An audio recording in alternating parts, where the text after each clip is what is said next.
ভিডিওটি ওপেন করার জন্য আপনাকে ধন্যবাদ। আজকে আমরা শিখব সপ্তম শ্রেণীর অনুশীলনী 1.1-এর উদাহরণ 1। উদাহরণ 1-এর যে প্রশ্নটি সেটা হচ্ছে 3136 এর বর্গমূল নির্ণয় করো। এটা মূলত মৌলিক গুণনীয়কের সাহায্যে করতে বলা হয়েছে।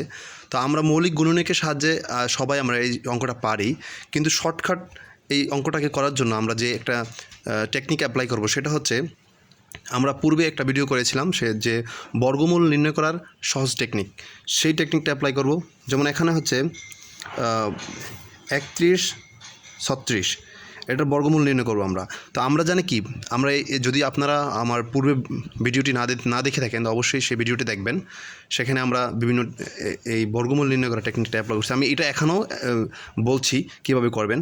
সেটা হচ্ছে, আমরা যখন কোনো বর্গমূল নির্ণয় করতে যাব, সবার শেষের যে সংখ্যাটা 6, এখানে 6 আছে, এই 6টাকে আমরা মূলত বর্গ করে আমরা বর্গমূল আমরা জানি কি, 1-এর বর্গ হচ্ছে 1, 2-এর বর্গ হচ্ছে 4, 3-এর বর্গ হচ্ছে 9, 4-এর বর্গ হচ্ছে 16, 5-এর বর্গ হচ্ছে 25, 6-এর বর্গ হচ্ছে 36। এখন এই 6, এখানে যে 6টা আছে, এই 6টা মূলত আমরা কোন বর্গমূল সংখ্যার বর্গ এর শেষে 6 পাওয়া যায়। অর্থাৎ 6 আমরা মূলত পাই হচ্ছে এখানে যেহেতু 4-এর বর্গ করলে আমরা 16 পাই, 4 4 16, তাহলে 16-এর শেষের সংখ্যা 6 আছে, তাহলে আমরা 4-এর বর্গ করলেও 6 পাই, আবার হচ্ছে 6-এর বর্গ করলেও আমরা 6 পাই, 636। তাহলে যখন আমরা দুইটা সংখ্যা বর্গ করার পর শেষের সংখ্যাটা পেয়ে যাব, তখন আমরা এই পুরোটা বাদ দিয়ে দেবো। পুরোটা বাদ দেওয়ার পরে লাস্ট এখানে কত থাকে, 31। এখন 31-এর খুব কাছাকাছি, 31-এর নিচে কাছাকাছি পূর্ণবর্গ সংখ্যা আমরা কত পাই। আমরা জানি 31 হচ্ছে 36 আর 25-এর মাঝামাঝি হচ্ছে 31, তাহলে 31-এর নিচে হচ্ছে পূর্ণবর্গ সংখ্যা হচ্ছে 25, তাহলে 25-এর বর্গ কত, 5। তাহলে আমরা লিখতে পারি কি, 5 হচ্ছে 25-এর বর্গমূল। এখন আমরা এখানে 4 আছে, 6 আছে, এখানে আমরা কোনটা, আমরা একটা নিব, একটা নিলে হচ্ছে আমাদের মূল পূর্ণবর্গ সংখ্যাটা পেয়ে যাব, বর্গমূলটা পেয়ে যাব। তাহলে আমরা এখানে কোনটা নিব, আমরা এটা নিব হচ্ছে 25 থেকে কি 31 বড় না ছোট। তাহলে যদি 25 থেকে যেহেতু 31 বড়, তাহলে আমরা হচ্ছে কি 6টা নেব। বড় হইলে বড় সংখ্যাটা নেব, আর ছোটো হলে ছোটো সংখ্যা নেব, তাহলে 6। এই মূলত এখানে 56 হচ্ছে এই 3136-এর বর্গমূল।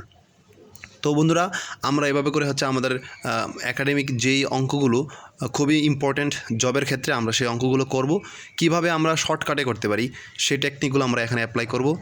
তো আমরা যদি এটাকে যারা ক্লাস 7-এ পড়তেছেন, যারা একাডেমিক কাজে ব্যবহার করবেন, তাদের জন্য যদি আমরা এটা করি, তাহলে হচ্ছে যে 3136 আমরা এইভাবে করতে পারি, 2 দিয়ে ভাগ করলে হচ্ছে এটা হচ্ছে 1568। তারপরে হচ্ছে এটাকে পাওয়া যায়, আবার যদি 2 দিয়ে ভাগ করি তাহলে যে 784। তারপর যদি আমরা 2 দিয়ে ভাগ করি 392। তারপর 2 দিয়ে যদি ভাগ করি 196। তারপর যদি আমরা এটা 2 দিয়ে ভাগ করি 98। তারপর এটাকে আমরা 98 পাই। তারপর 2 দিয়ে আবার ভাগ করলে এটাকে পাই 49। এখন এটাকে 2 দিয়ে যায় না, এটাকে আমরা 7 দিয়ে করতে পারি, 7 7 49। তাহলে এই যে আমরা মৌলিক গুণনীয়কের সাহায্যে যে বর্গমূলটা নির্ণয় করার সিস্টেমটা, সেটা হচ্ছে এখানে 2 কয়টা আছে, আমরা 2গুলোকে জোড়ায় করব। তাহলে 1 জোড়া, 2 জোড়া, 3 জোড়া, আবার 7ও একটা জোড়া। তাহলে এখানে 1টা 2টা 3টা 2-এর জোড়া আছে, আর 7-এর একটা জোড়া আছে। তাহলে আমরা লিখতে পারি 3টা 2-এর জোড়া, তাহলে হচ্ছে 2 × 2 × 2, তারপর হচ্ছে একটা 7। তাহলে আমরা প্রতি জোড়া থেকে একটা নিতে পারবো, একটা করে নিলাম, নেওয়ার পর এটাকে আমরা গুণ করে দেব। তাহলে আমরা গুণ করলাম, এই পুরোটা গুণ করলে আমরা আবার ঠিকই আমরা যে বর্গমূলটা পেয়েছিলাম শর্টকাটে, সেটা পেয়ে গেলাম। অর্থাৎ এখানে আমরা 56 পেয়ে গেছি। তো এইভাবে হচ্ছে এটা হচ্ছে উত্তর হবে। এই সিস্টেমটা হচ্ছে মূলত যারা একাডেমিকভাবে সপ্তম শ্রেণীতে আমরা পড়ছি তারা এভাবে আমরা বর্গমূল নির্ণয় করতে পারি, অর্থাৎ মৌলিক গুণনীয়কের সাহায্যে আমরা বর্গমূল নির্ণয় করতে পারি। কিন্তু আমরা যখন পরীক্ষার হলে দেখা গেছে 5 সেকেন্ড 10 সেকেন্ডে আমাদের এই অ্যান্সারটা করতে হবে, সেক্ষেত্রে আমরা এই যে টেকনিকটা এটা অ্যাপ্লাই করব। সবাইকে ধন্যবাদ, ভালো থাকবেন, সুস্থ থাকবেন, দেখা হচ্ছে পরবর্তী ভিডিওতে।